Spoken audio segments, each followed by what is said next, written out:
QAnon candidate 133, Joe Uscinski. I think we can take him off the list. Or can we? Welcome to another episode of Conspiracism, The Interviews, where I am talking with Joe Uscinski of the University of Miami. Joe is a political scientist and is the, I would say, political scientist dealing with conspiracy theory. And in our wide-ranging discussion, we discuss Joe's new book, of which I am a contributor, Conspiracy Theories and the People Who Believe Them, published by Oxford University Press, available now at very reasonable prices, whilst also talking about the QAnon phenomena, the rise of conspiracy theories and fall of conspiracy theories over the 20th century, and the salience of conspiracy theories to contemporary political discourse. So, let's take a look. Oh, it just says you're recording. Yep, and it says here, avoid legal snags by telling people they're being recorded. So, Joe, yeah. so that we're on a legal footing here, I want to point out everything you're saying now is being recorded and presumably intercepted by the CIA or the FBI or the NSA or MI5 or MI6 or Mossad or the GCSB. You name it, secret intelligence agencies are listening to everything you're about to say. So please be warned. Well, with that big of an audience, why do you have to tell me that you're recording and no one else does? Well, I think it's probably due to the weird way in which surveillance laws work. So I don't know how the laws in Miami work, but in New Zealand, I can record you without you being aware I'm recording you. So as long as one party knows about the recording, you can record another party entirely. It's got to be both parties here in Florida. Yeah, because I mean, in some parts of the states, it is a one-party system. In some parts of the states, actually, it sounds like we're already morphing straight into politics. One party, two parties. Who can tell? Democrats, Republicans, are they the same? Are they different? Now, I suppose to people who are actually listening in, I should probably introduce the person I'm talking to here, which is Joe Uscinski of the University of Miami's Political Science Department. Is that the right department to describe me being? Yes. And Joe recently described me as one of the most important social epistemologists working in philosophy on conspiracy theory. I'm going to The most important. You see, one of, because this is the whole point. I'm going to one-up you by saying you are the most important political scientist working on conspiracy theories. How do you like them apples? Yes, but I didn't want to sound too gushing on the blurb, so I wanted to appear like an even-keeled person on the blurb, so I said you were one of the most important. But really, we've got this kind of aroha here. So it's really, I am the most important, as you've already said in this introduction. Now, Joe and I are both in rather unique positions. We've both got new books out on conspiracy theory, which is all rather exciting. Joe, tell me about your book, Conspiracy Theories and the People Who Believe Them. So this is what it looks like. Oh, so I have it right here. I actually don't have my copy yet, so this is literally the first time I've seen the cover. So, how did this book come about? Why was it written? And what does it add to the literature?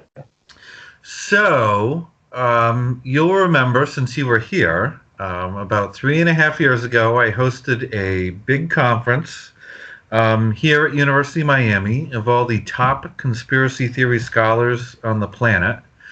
And I had, I think, between 40 and 50 scholars come. And there was 3 days of discussion, sometimes fairly intense.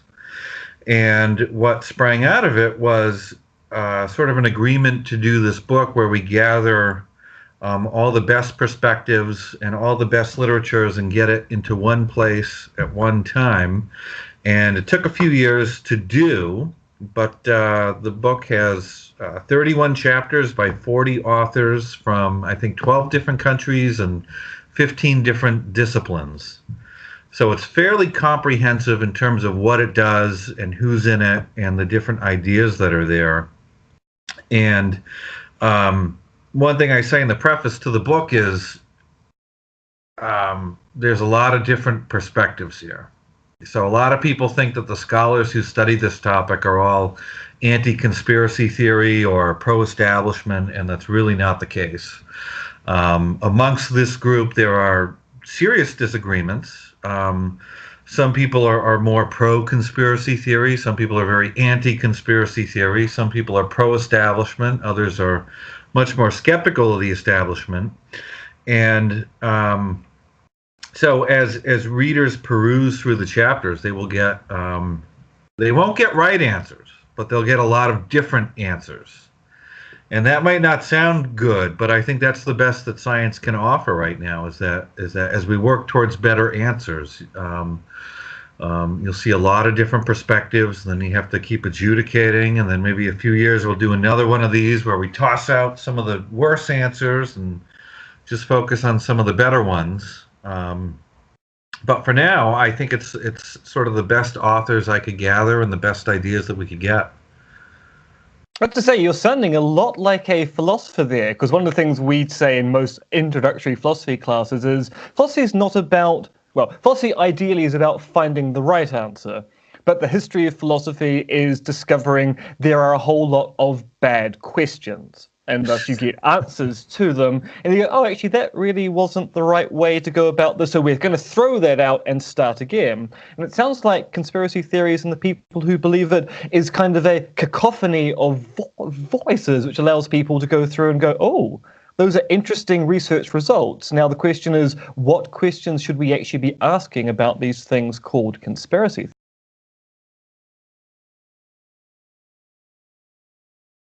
Authors to do, and one was to sort of put together very briefly what is the body of knowledge in their particular area, and then secondly to sort of spring from that with sort of the new cutting edge ideas that they are most interested in.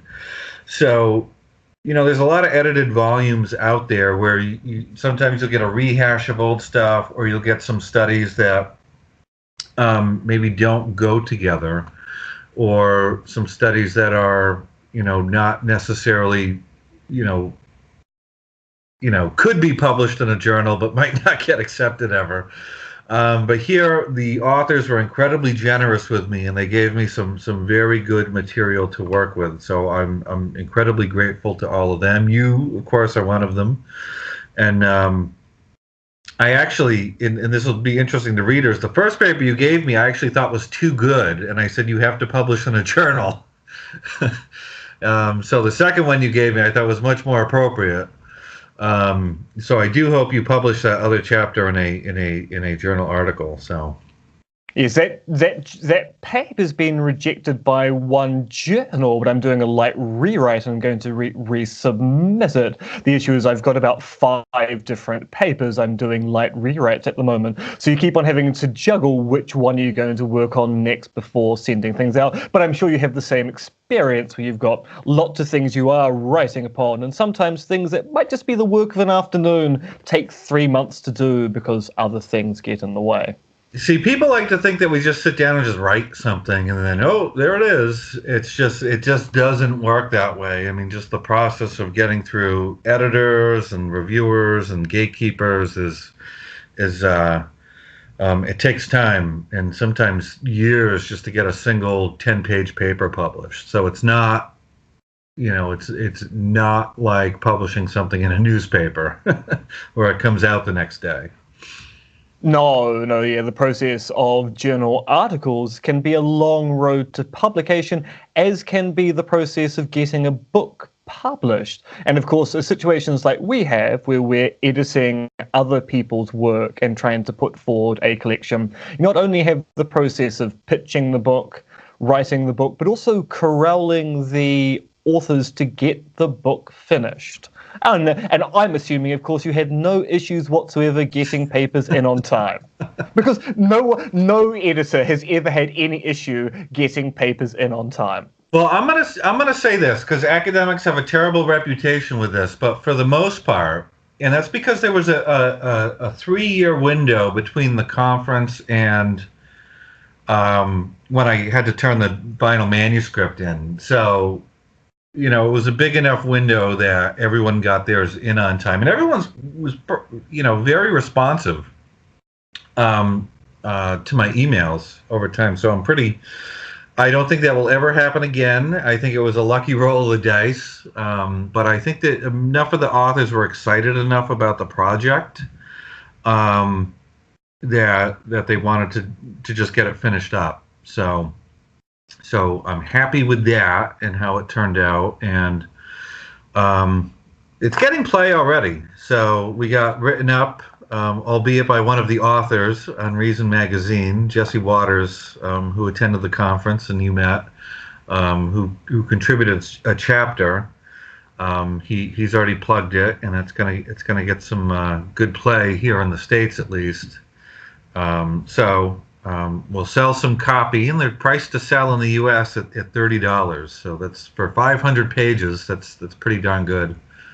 Yes, actually, I'm actually really quite impressed by how cheap you've managed to get the book to come out at, because often academic texts are not really priced for the average punter to buy.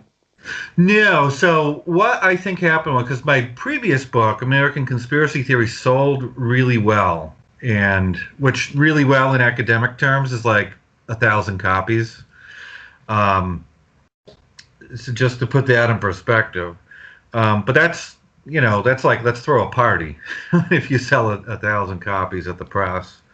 So they had a pretty good idea, given that track record and the fact that this is just such a huge topic right now. They said, this is probably going to sell, so why don't we price it to do so? Because normally a book like this would be, $150 or $200, and they would only release in hardcover. Because the idea is we're going to sell, 30 copies to libraries. We'll price it at whatever, because they'll, X number of libraries will purchase it, and that'll be that, and they'll make some amount of money. But here they were expecting, that enough Amazon sales and whatnot. They put out a Kindle version too for only $20. So they expect to sell some, and I think they will. And I think there's enough interest in the topic. It's important enough. I don't have to tell you this, that I think there are going to be a lot of faculty and journalists and policymakers who just have enough interest now that it's just sort of hitting everyone in the face that this is something you have to pay attention to. It does seem it is the topic of our time, which of course is interesting because, of course, you've written a previous book, American Conspiracy Theories, which somewhat suggests that maybe conspiracy theories aren't actually the topic of our time, and that maybe they're kind of waning as a phenomena. Well, I would say this, because there's two different things there. One, I think they're the topic of our time, and I will continue to say that because it pays professional dividends for me. But it's not that I think beliefs have gone up. I don't think more people are believing in this than they have previously. And there's no evidence right now that that's the case. I mean, if that happens, then I will, happily buy into it. But so far, no evidence has been put forward to say more people believe in conspiracy theories today than 2 years ago or 5 years ago or 10 years ago. I have not seen that evidence yet. What I have seen is evidence that our political elites are engaging in this more, and our media elites are engaging with conspiracy theories more. And that doesn't necessarily mean that they're pushing them more. Some are. But we're in the U.S., at least, we're in this cycle where we have a president who pushes conspiracy theories to keep his coalition together, which is a coalition of conspiracy theorists. So because he's engaging with this sort of rhetoric, the media now has to cover it. So just to give you one example, I've been running a Google alert on the term conspiracy theory for the past 6 or 7 years. And up until maybe 2015, 2016, I would get maybe 5 hits a day of news articles and blog posts coming out with the term conspiracy theory in it. Now it's more than 100 a day, consistently. So, again, that's not a measure of belief. It's just a measure of the media is clearly talking about this. And most of those articles have to do with our political elites are talking about this. So yes, it does seem. Yeah, it seems to be an issue of salience. It's not that there are necessarily more. It's just that we're talking about them more. yeah, so and it's the same thing in academia too. I mean, this started some time ago. I mean, there wasn't that much work on conspiracy theories, 70s, 80s, 90s. You have Peter Knight, and a few other people get into it, and then you get the philosophers coming in around 2000. The psychologists get in around 2007, and the political scientists like around 2010. And now, I mean, there's new studies getting published almost every day from a whole slew of different disciplines. So academics are doing the same thing, and I think now, like 10 years ago, it was sort of a neat topic to get into. But now it's an imperative topic to get into. It's responding to current trends. It's responding to current, for my discipline, current political problems. So let's roll back. Why did you get interested in conspiracy theories in the first place? So as a scholar, I didn't on my own. As a young person, I was sort of into it because I liked the X-Files on the periphery, but my real introduction to the whole topic was the Oliver Stone JFK movie. Because that I was like, oh my God, everyone's in on it. And it sort of made me feel like a brain in a jar. Like there's some secret reality going on that you have to peel back the layers, and everything I see is fake. And it's funny now, the more that I see that movie, the more baloney it is, because like I've probably seen it 100 or 200 times because I show it in all my classes, and it's like it's not consistent with itself. It contradicts itself in so many ways that and even Stone said this is, I made up half the stuff. But I was sort of a conspiracy theorist then. And then I got into the topic. It was off the beaten path of political science when I got into it 10 years ago. My co-author, Joe Parent, came to me and said, hey, let's do this thing. And I looked around and I'm like, there's no data on this. There's no one writing on this in political science. It's sort of off the beaten path. And I was sort of reluctantly got into it. And since I was the data collection guy, I knew most of the burden for that would be on me. And it took years for us to get the data together and get some analyses and eventually do the book. But now everyone's getting into it. So walk us through the way you actually collected the data about conspiracy theories over the 20th century. So when we started, what I wanted to do was to have, I was hoping to go to Gallup or something like that and be like, oh, you've been taking surveys for years on this, and now I just have to go through and analyze it. And as it turns out, they were not taking surveys on these sort of topics for years. Occasionally they would ask about JFK or some other thing, but the questions were not done regularly, and they were not done with consistent wording. So there was not much there for me to analyze at that point. So I said, the only way to do this is to find some other source. So what I did, I went to the letters to the editor of the New York Times, and we got 1,000 letters a year from 1890 to 2010, and I had my assistants read like 120,000 letters, pick out the ones that were discussing a conspiracy theory, any conspiracy theory, and we sort of got those together, and then we were looking for patterns over time in that. Now, what was I would never recommend anyone to do this again because it was just painstaking, and I think now with the way that the computational technologies and linguistic stuff, the way it's progressed in the last decade, I think there are other ways to do it now than the manual way that we did it. But what was sort of groundbreaking was that whereas a survey, you say, well, here's conspiracy theory A, B, C, and D that I'm going to ask about. And there's only so many you can ask about because you only have so much money to spend on surveys. And survey time is expensive. But with this, we were able to pick out the big fish and the little fish and all the fish in between. So, whereas a lot of what people had studied was just, hey, there's some conspiracy theory that's popular now, like JFK or the birther thing, we were able to sort of look at everything. So I think in that way, we didn't have a biased view that was just looking at the big ones or the contemporary ones, but everything, or everything that we could find for that matter. So, you would be amazed. Like, there are all sorts of weird things that the New York Times published. Because you would think, oh, there's this newspaper that's, very ritzy, and they're not going to publish anything that's, too weird. But they publish weird stuff. So, is there a favorite odd conspiracy? I don't want to say odd. A conspiracy theory historically which has completely died out, but seemed to be big news back in the day that you picked up on.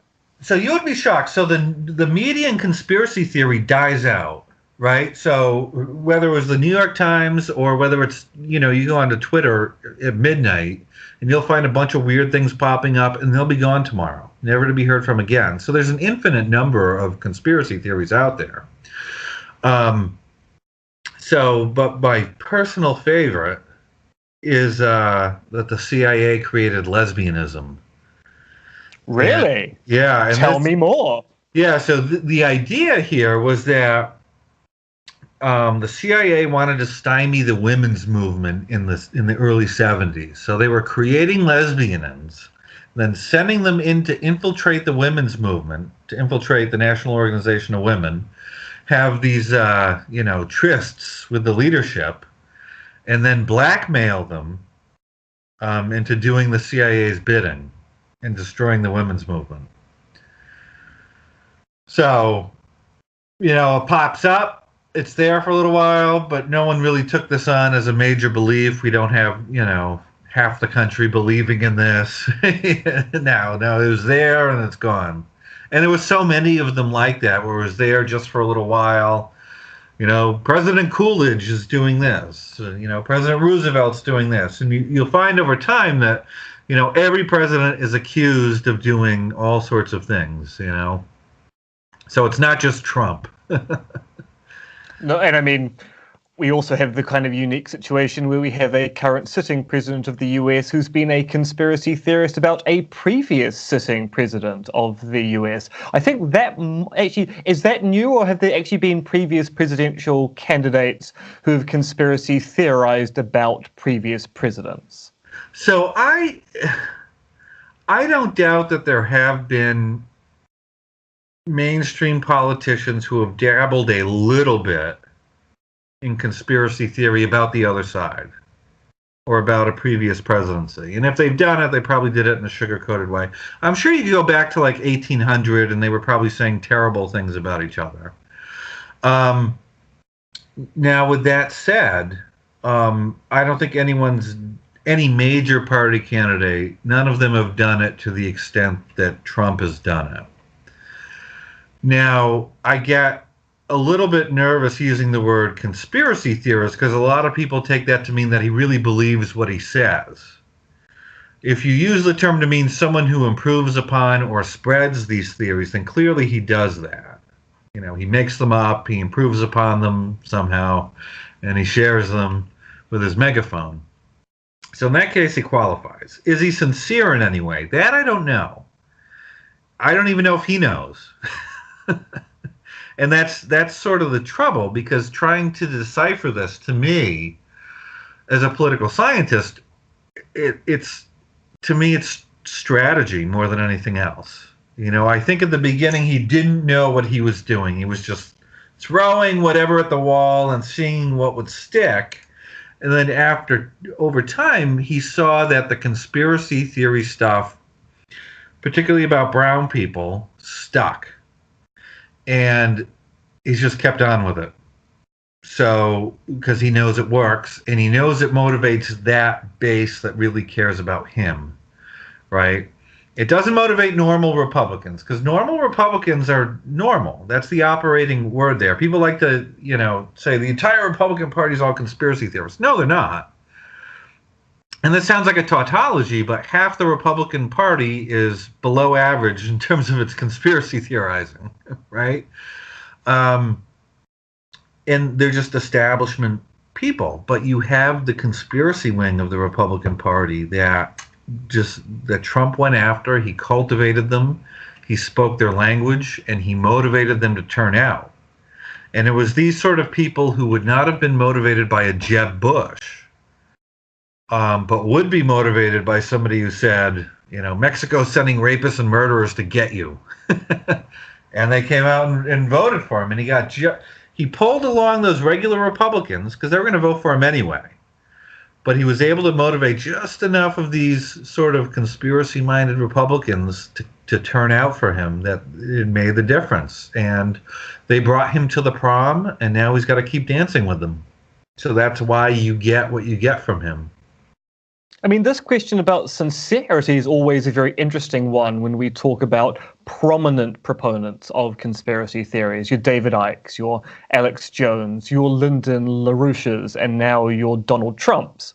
Because there is this question, are these people actually being sincere in expressing their beliefs, or are they using these beliefs to curry favor with some kind of audience? So Alex Jones makes most of his money from advertising homeopathic and naturopathic cures to make sure your male vitality is going to be vigorous like Alex Jones.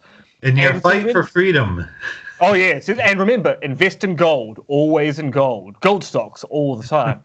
And so there is this question here as to whether some people have literally weaponized conspiracy theory here, because they know there's a certain section of the population who is going to believe things of this particular kind, and it keeps them in fame and fortune. And these particular conspiracy theories may be very different from your average conspiracy theorist who goes, well, I'm a bit suspicious about what the government does, and I know a little bit of political history, so I know these things have happened in the past. So it's plausible to think they might be happening now.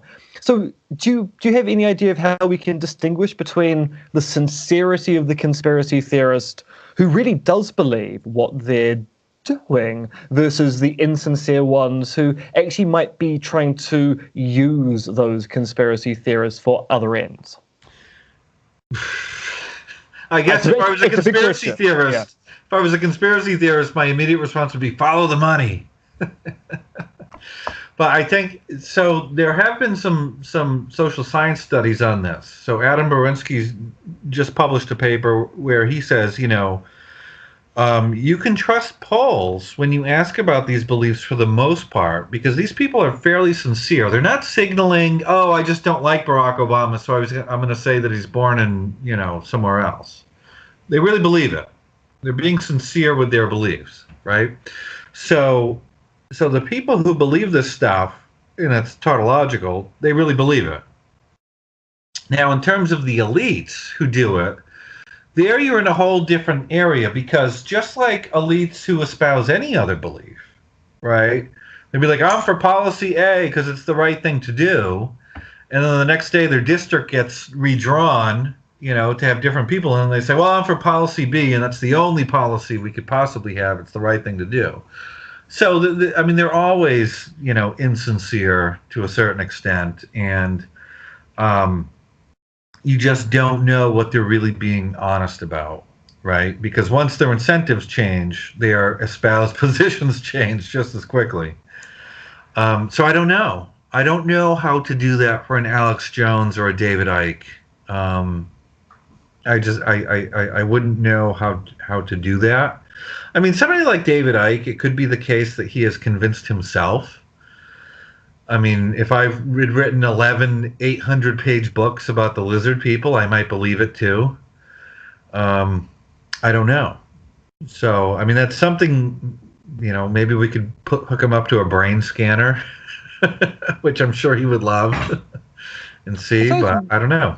One distinction might be the consistency of their views. So I don't know about you, but I've actually been to 2 David Icke talks, and both of those talks were 8 hours plus in one day. So you start at 10 in the morning, and once you factor in breaks and the like, you finish at 8 at night.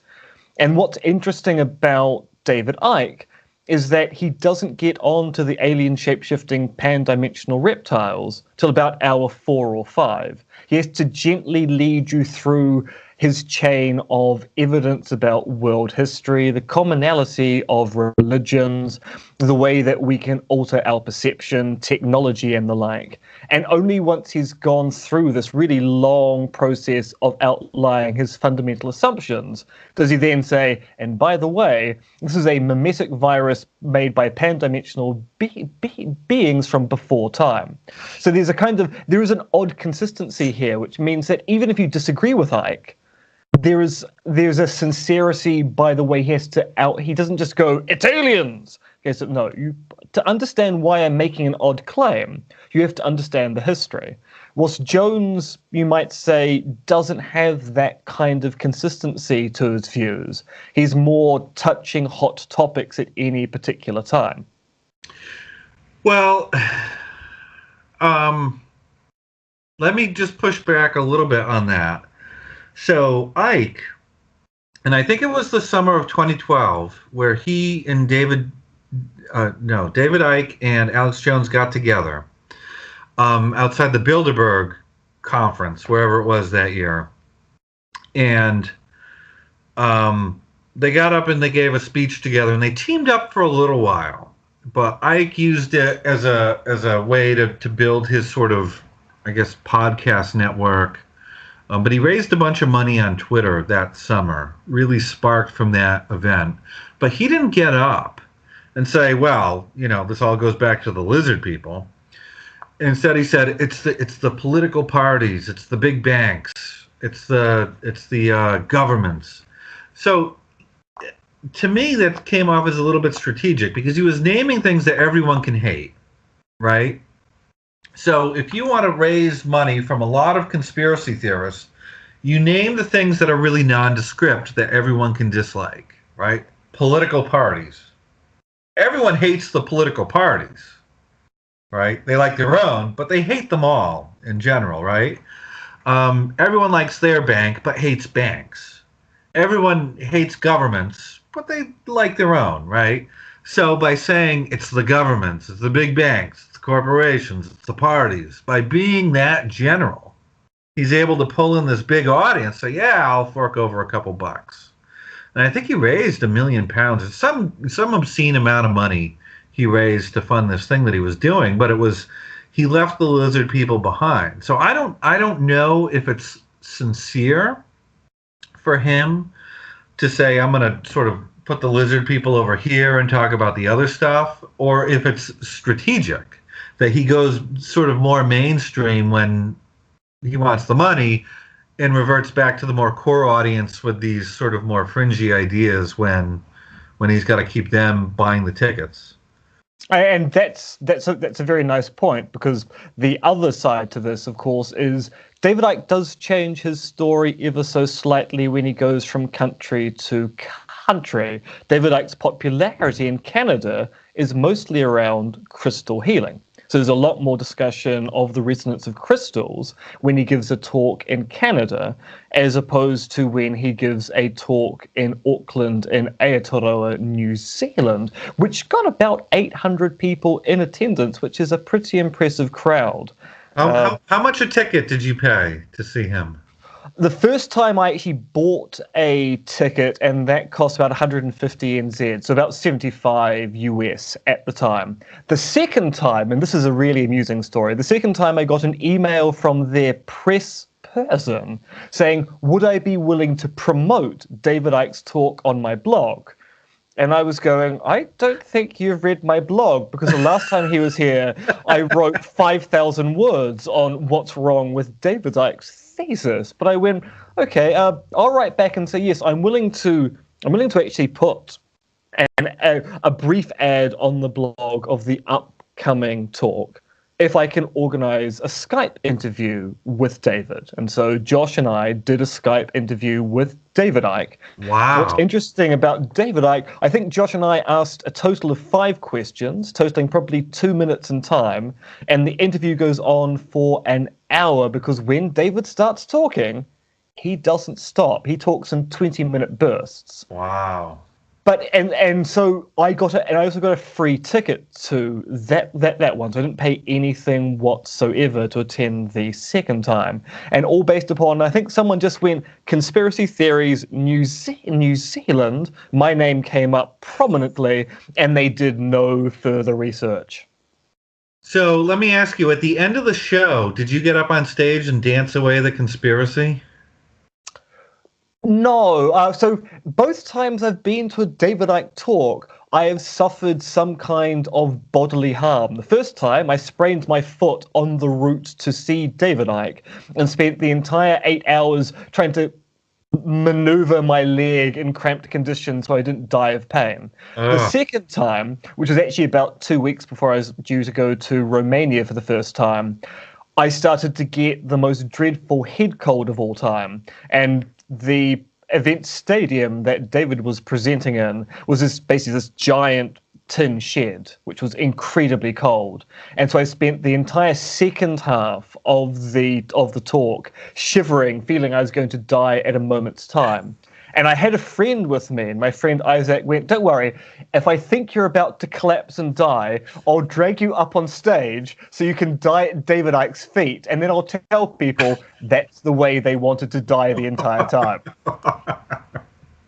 So Well, every they could time I have see healed you. David They Icke, could have healed you with crystals. it's true. Actually, I should have asked David, throw me some quartz. It'll be great. Now, of course, when we had our conference in Miami, I was quite impressed, also disappointed by the lack of conspiracy theorists not protesting our little conspiracy to talk about conspiracy theories. Was there any kind of concern about that setting up the conference? Yes, so I sort of kept it under wraps. So I wound up getting a few requests from non-academics to attend, and I was like, no, and because I wanted to keep it an academic conference for people who are like going to publish peer-reviewed scholarship on it, and because sometimes when you get non academics in there, you wind up with questions or protests or whatever. So that's fine, but just not for that. Lee Basham, who's a mutual acquaintance of both of ours, he thought it would be a good idea if I invited a 9/11 truther. He had a particular one in mind that he wanted me to have come and give a lunchtime talk. And I guess this person's thesis was that the planes were holograms and didn't exist. And I said no. I said that just wouldn't be appropriate for this particular thing. But I sort of kept it. I kept it to myself and then let it come out after the fact. And then I got a lot of, "Oh my God, how come you didn't tell us? And we wanted to protest or this or that. And what were you up to behind closed doors?" And there's nothing you can do about it. Just you put the term out there, and people get upset automatically. So it was just better to sort of do it that way. But just judging by the email I get on a normal day, it's not something I want to deal with. Yes, I must, but even as someone who is actually quite sympathetic towards conspiracy theorizing, the number of social media contacts or emails I get accusing me of being part of the cover-up behind conspiracy theories and trying to quash conspiracy theories everywhere. It's a case of, it does seem to be a bit of a red rag. People read the term and just assume automatically you've got a particular epistemic or political position, and often you cannot change minds. And that's the problem, is that once somebody's there, then they're seeing everybody as in on it. So and sometimes the perception they have just isn't that good. So I was on the news over here in the US Sunday morning, And this is my quote. I said, imagine the stereotypical conspiracy theorist in your mind. That person is a white male, conservative with a ham radio, wearing a tinfoil hat in their mother's basement. But that image would be very wrong. And then I go on to explain what my survey data finds. I got a dozen emails that said, how dare you call us this? And, you said we only use ham radios. You said we all wear tinfoil hats. We're not bad people. And I said, that's a stereotypical image that's wrong. It's just they don't hear. They hear what they want to hear. They hear, because they feel like they're victims, and at least these people anyway, and they hear whatever's going to upset them. And they have to, fire off an email to me about how terrible I am. When I said the exact opposite, and I'm in agreement with them. So, and that's what sort of upsets me. But, I deal with that, but over the years, I've been named like an enemy of truth by 911.org. I was in a QAnon drop a couple months ago. So I had all the Q people after me thinking I was part of a conspiracy to get Q. I had a Q psychic say I was going to assassinate Q. Let's see. You sound very connected to Q. Who is Q, Joe?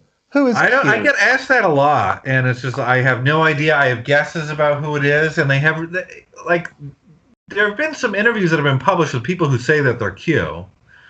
But whoever this is, if this person has any moral compass at all, they would stop. I mean, they stopped for 3 weeks, but then they started dropping again right before the election.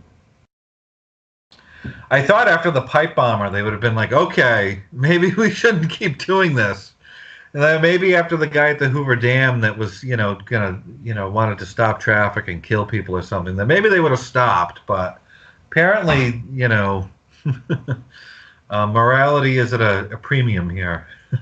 So I'm assuming you're taking it that the QAnon thing is entirely a hoax, that someone is deliberately planting this information to get a rise out of these particular forums and threads.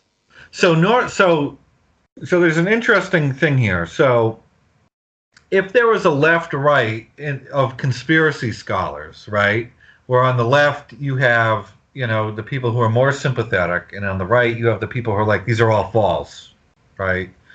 I would say that I'm somewhere right in the middle, because you have other social scientists who take conspiracy theory to be synonymous with misinformation, false ideas, whatnot. I don't take that position. And then there are other people, and so I might say Lee Basham or people like this who are much more sympathetic than I am. But I take the position where I say most are probably wrong, but I don't categorize any individual one as right or wrong. I'll say it could be right, could be wrong. I could spend more time talking about that, but I give them a fairly wide berth, and then normatively I say I would not want to live in a world without conspiracy theories. I think there is a negative side of the ledger which concerns me, but there's also a positive side of the ledger too. So I try to stay in the middle of that. So with QAnon, I was like, maybe it is some high-ranking official who's really fighting the deep state, and they're, letting people know about the sealed indictments and the child sex ring and all this stuff. It could, better than 0% chance that it could be true. But when one of the Q drops was about me, and it said, so what had happened was I was running a poll this summer about some other topic, and this Q thing became really big in August. So I said, everyone's writing about this in all the newspapers. How about I poll on it just to see how many people believe in this? Because right now you have every newspaper saying it's becoming huge. It's the biggest thing, and I was like, is it really? So I polled on it. And it turned out it was neither well-known nor well-liked, right? And just to put that in perspective, I did this poll in Florida. We had almost 2,100 respondents. So it was only slightly better liked than Fidel Castro. And if you know anything about Florida, you know that Castro was not liked. So that's where it stood. And in terms of people being familiar with it, it was the thing that people were least familiar with out of like 20 things we asked them about.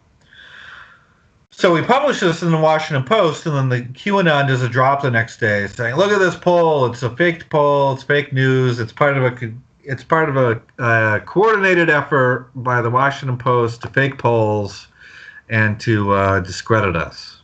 And at that point, I knew that was not true, because I knew that I had commissioned the poll.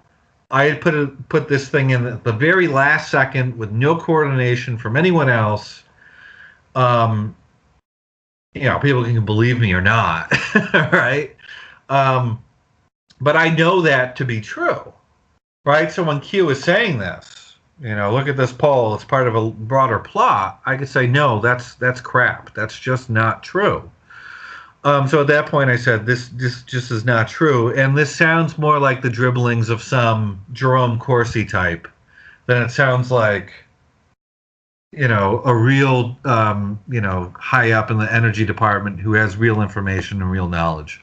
This is just some conspiracy theorist. That's now, it. I would like to point out, for Q watchers who are watching this video, there were a number of video dropouts during Joe's rant there, I'll call it, which of course means obviously I've elicited the bit where Joe admits that Q is real and knows who Q is, to make it sound as if he's completely denying the entire story. So, but that's the thing, is that I'm going to preview something else too, because there is a big thing coming out in the U.S. with me and a relative of mine in it. And this relative, I'm not going to say who it is now, because I think I'm sworn to secrecy, at least for the next 2 weeks. But this relative is a huge Q believer. So there's a podcast of me and my relative sort of talking about this and trying to reason some of this out. With me not being a Q believer, and then this person being a Q devotee. And I guess the lesson there is that people who disagree about this stuff sort of, how can they come to grips about it? And I guess some of your audience said, well, we'll just turn it off. We'll ignore anyone who doesn't believe it too, but if you do that, it's unfortunate, because what you wind up doing when you exclude all these voices is you wind up relying more and more and more on less and less and less, right? And I'll credit a mutual friend of ours, Alfred Moore, with that line, who works on this topic too. But that's something I'm concerned about, is when you're just listening. I'm only going to get my news from Q. I mean, there you're relying a lot on just one source, and to me, I think you have to rely a little on a lot of sources. Yes, I mean, this is my position when it comes to a proper investigation of any particular claim of conspiracy. You want a diversity of voices in your kind of investigative community. You don't want to do your communities only made up of skeptics or only made up of believers in a particular conspiracy theory. You need people from both sides who actually can hash out those issues and go, are you just making an assumption about X or Y, or do you have evidence for that position? And so, yes, diversity is good in these situations. It does make me wonder, have you listened to the podcast, the RFK tapes? No. Who's so that? It's a Crime Town podcast, but the premise is you have someone who is interested in the assassination of RFK, but by and large believes the official theory that Sirhan shot him in the back at close range. And Bill Kleiber, one of the bigger names in the Manchurian Candidate, Sirhan was programmed to kill JFK by other sources, and there's a second gun in the room. And they do this podcast together as they kind of dive into each other's theories, trying to find a way to either come to a conclusion or work out why they disagree.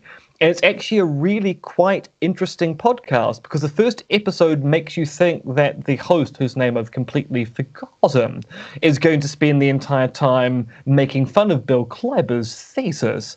And from the second episode onwards, Kleiber is a co-host on the podcast, also presenting his own views. And it's a really nice example of people trying to persuade each other of the merits of their particular view. So I recommend it. It's very good. Well, thank you. So let me tell you what interests me and what interests me less is that I'm interested in why people believe these things, and I'm less interested in the specifics of any one theory. Right? Like, I enjoy it, and I'll watch the TV shows, and I'll listen to people, but the thing is, to me, it's not about the specifics of the evidence, right? A lot of this has to do with just people.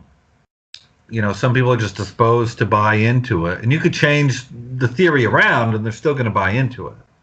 Right. So to me, I think you'll have a handful of people that'll be like, well, this evidence sounds right. But you could take two people, give them the exact same evidence, and they'll come to very different conclusions about it. And it has to do with what's going on inside them, right? And not so much with the specifics of the evidence. Right. But I guess one place I've been trying to go in my life is trying to be very consistent with all my beliefs. And it's no one will ever truly get there.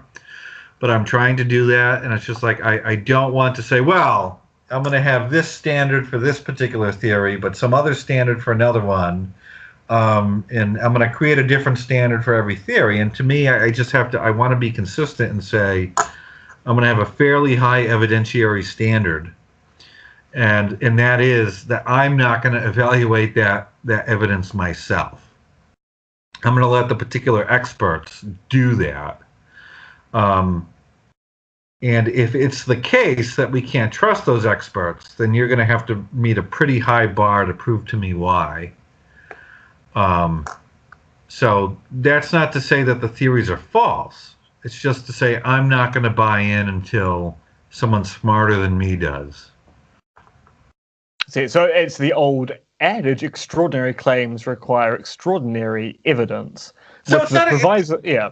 It doesn't even go that far because you could prove to, like, let's say, the government reopened the JFK thing and said, we have new evidence, it calls for a new investigation, and then they said, okay, we've got, new evidence A, B, C, D, and E, and we have these independent bodies who are examining each thing, we have these new tapes or a new confession or something, and I go, okay.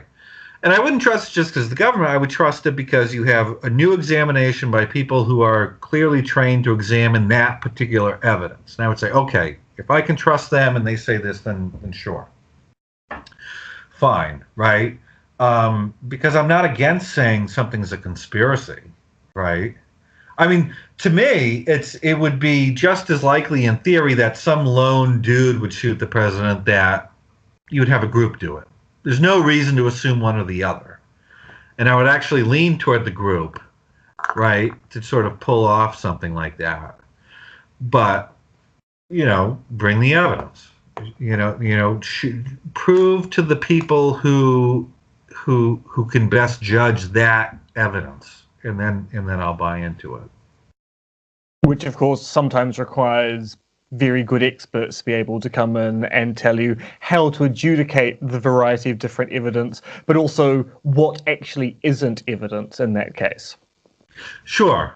Yeah. And that's, that's fine with me. And that's because I don't want to be like, oh, well, I saw these 3 anecdotes and that led me to some new conclusion.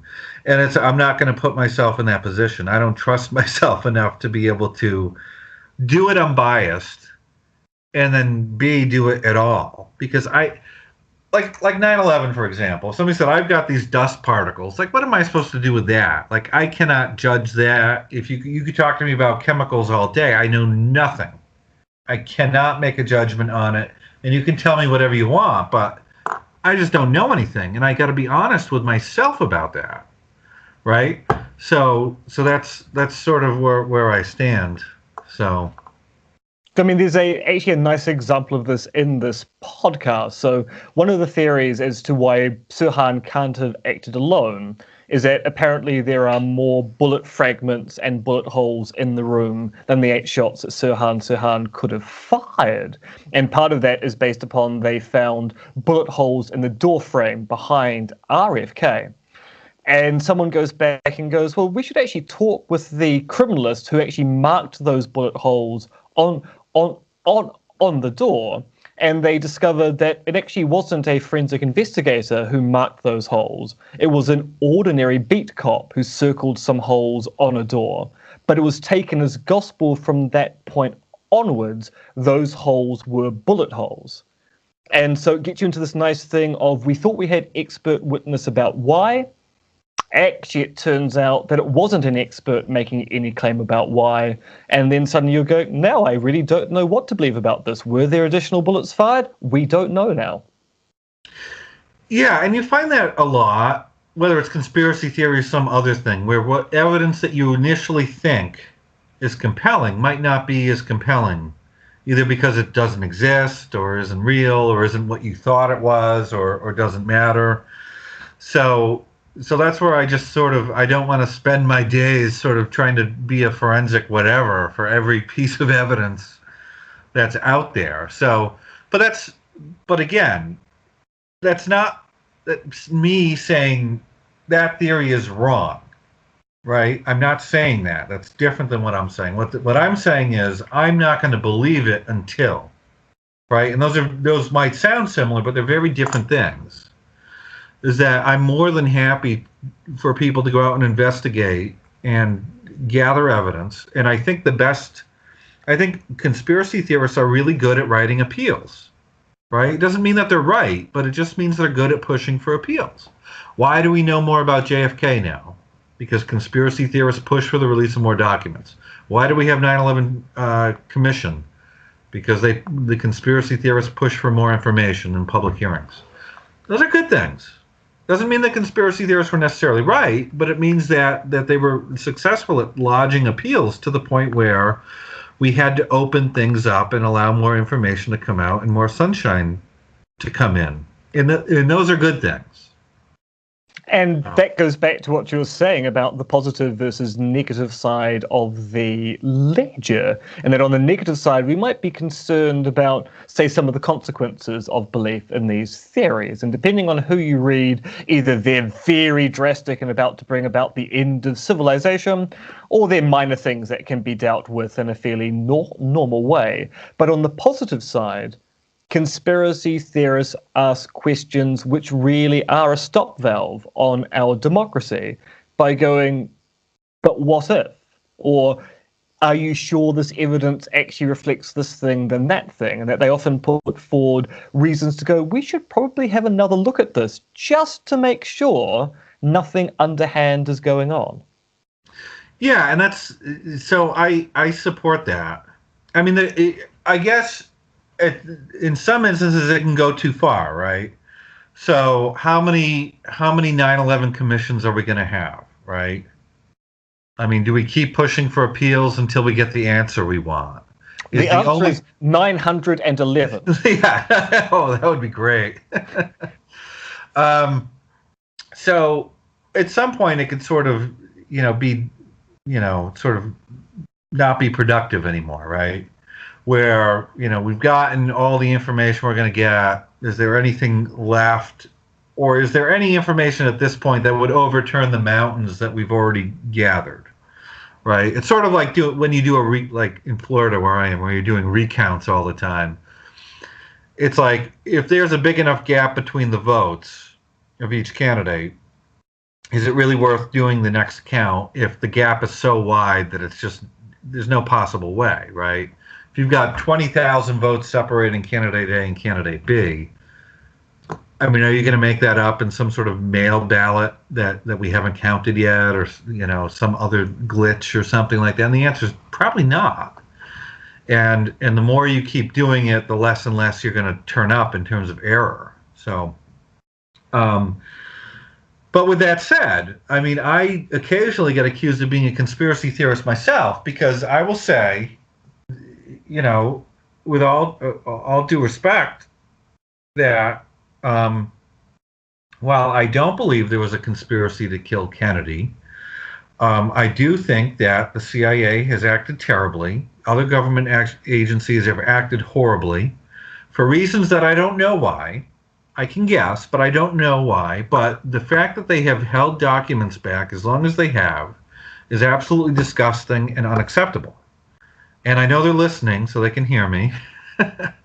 And that's not something we should be putting up with. And to me, that's the real story that I think the conspiracy theorists sort of gloss over, and they focus on the assassination of the president and say the CIA did it. Well, I don't think they're holding back documents because they have a document in the safe that says we did it, and they just don't want to turn that document out. They would not have written it on paper in the first place, and if they did, they would have burned it 50 years ago. I think what's the case is they've done a whole lot of other embarrassing things that they don't want to let out, and they don't want sunshine shining in, and that's the problem, right? And I would feel like conspiracy theorists are being a lot more productive if we rose up and focused on that, because that's where I think the real problems are. And indeed, I mean, one of the more plausible 9/11 versions of the inside job hypothesis is that the planes were destroyed by flying into the towers, but the towers were also destroyed by the planes flying into them. Is that the real cover-up? Is that maybe the intelligence agencies in the US had enough information to stop the event, but kind of downplayed it or ignored it, and then after the fact went, oh, we probably should have done something about that earlier. Let's seal those documents to prevent embarrassment. It could be, right? And so this is sort of Michael Moore's argument a little bit. I hear a lot of people say, oh, they knew in advance. And to me, it depends what you mean by they knew in advance.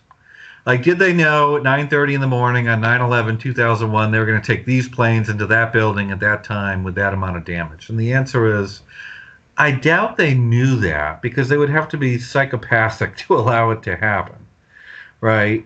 So that's a pretty strong claim. Is it the case that they knew that these groups wanted to kill Americans and were going to try to do it one way or another? Probably. But that's a big difference there, right? Is that it's tough to prevent someone from doing harm if you don't know exactly what they want to do and how and where and in what way. Like because they try and blame it on Bush, like he knew. Well, did Clinton know that they were going to attack the USS Cole? Did Clinton know they were going to go after the World Trade Center in advance the first time back in '93? I mean, and he just allowed it to happen for no reason? I don't know. I mean, it just winds up sort of becoming a little bit mushy at that point. It's the deep state, Joe. It's always the deep state. You can always get by saying it's the deep state. It's the deep state. So what are you working on at the moment? So I'm plugging the book and I've been gathering a lot of surveys over the last couple of years, largely about Trump beliefs and who's supporting Trump and what are their beliefs. And the flip side of the coin is Sanders and Sanders supporters and their beliefs. And looking at these sort of non-mainstream candidates, what the messaging they're using, where it ties in with conspiracy theories, and what are the beliefs of the people who support those sort of non-mainstream outsider candidates. And can you give us a hint as to what you found, or is that still very? So this is going to shock no one. What we find pretty consistently. I am going to pretend to be shocked as soon as you say it. So hold on. Yep. So what we tend to find is that the Trump supporters are the ones, not Republicans, but Trump supporters specifically, tend to have very high conspiracy beliefs. Right. This is my shock face. Oh my God, yeah. They believe in the most conspiracy theories, and they tend to have the highest levels of underlying conspiracy thinking. So that's who Trump is speaking to, right? So you have a lot of journalists who try to say, oh, Republicans are all no, it's not all Republicans. It's this wing that sort of Trump has elevated into the political sphere, and they're his core donators, they're his voters, they're his support base, and that's who he talks to, right? So So that's sort of the point of what I'm working on now, because there's been in the U.S. a lot of work on who are these Trump voters, right? Like, why did this happen and how? Because it was all completely shocking. One, that he got the nomination, and two, that he won. Everyone was just dumbfounded here. And so there are debates, was it sexism that drove his voters? Was it racism, xenophobia, jingoism, all sorts of things? And I'm going to argue, again, shockingly, that it was the conspiracy message that really drove it. And it's this thesis, I think, has been ignored in all the other literature, but I think all of Trump's pleas, whether it was having to do with race or immigration or foreigners, anything like that, it was always couched in conspiracy theory. There was never a sane appeal to, it wasn't just like, oh, there's too many Mexicans, and if we look at the data, it says this and that. It wasn't that. It was Mexico sending, rapists and murderers to get you. So it was always this conspiracy narrative that was sort of underlying every plea.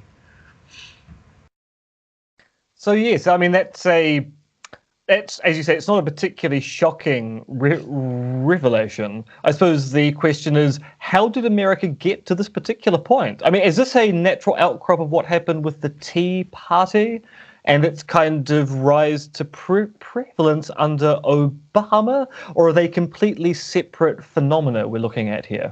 I think it's a little bit separate, but interconnected in the sense that, because when the Tea Party started, it was sort of like economic conservatives who were upset at what Bush had done with the wars and all the spending and the bailouts and things like that. So I think there was sort of an economic conservatism that was at it initially. And then it sort of just became this hard right, anti-establishment thing that wasn't so much about economic conservatism as it was, we hate, Republican elites, and we want these outsider candidates. And that's a lot of what they did, was to just push outsider candidates. And so I think, one story you could tell is that you wind up in 2010 with these Tea Party candidates coming in, and they wind up pushing this sort of anti-establishment message for the last 8 years, or at least up until 2015 when Trump gets in, for 5 years at that point. So that message is getting out there through very big megaphones. You have members of Congress pushing this sort of viewpoint, and I think Trump, may have been able to ride the coattails of that, because the Tea Party itself was really dead after 2010. I mean, it really didn't have much of an effect after that point. I mean, very successful 2010, but after that, it sort of didn't do much. I mean, those candidates were able to stick around for a while, but as a vehicle, it didn't do anything after that. So I think you have these sort of anti-establishment Republicans who are there pushing this message. That message was able to resonate a little bit better, and motivate some people who might not have been motivated by more mainstream messages, and that's, Trump may have been able to take advantage of it.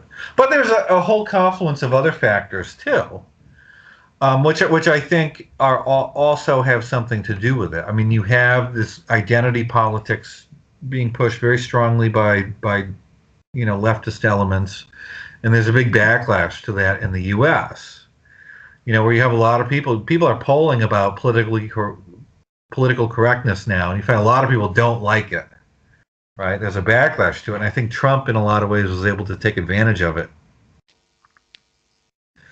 So now, before we go, do you want to give us a straight to camera pitch for people to buy your book? Why should people buy your book, Joe? Hold up the book. So the book is, like me, cheap and easy. But on the other hand, if you want to get a lot of different perspectives and you enjoy reading and you want a value per page, you're going to get 500 pages, I think, for less than $30. And it's got the best scholars working on the topic with some The of the top newest scholars, the ideas. biggest scholars. The biggest and the best and the brightest. With some of the best ideas and some stuff that really pushes the envelope too. So there's actually some really compelling ideas in here, and there's two first person narratives that are actually really compelling too. So Sounds very exciting. I'm looking forward to getting my own copy in the post. Apparently they're sending them by snail mail across the world, and I'm told I might get it by the end of next month, or maybe by the beginning of next year. yeah, so it's just hitting the authors in England are just getting it now. So yours will be like you'll get yours in about a year. Yes, eventually it'll kind of migrate along the tectonic plates all the way down to the southern hemisphere, and then someone will find it in a bottle on a beach. They'll break it open, and then by word of mouth, it'll finally get to my house. That's how we do things down under. Good for you. So you will have it, and then the audience will have it, or whoever's left listening at this point. Well, thank you, Joe. That has been a most informative chat. We shall have to do this again, and soon. We will, I'm sure. Thank you.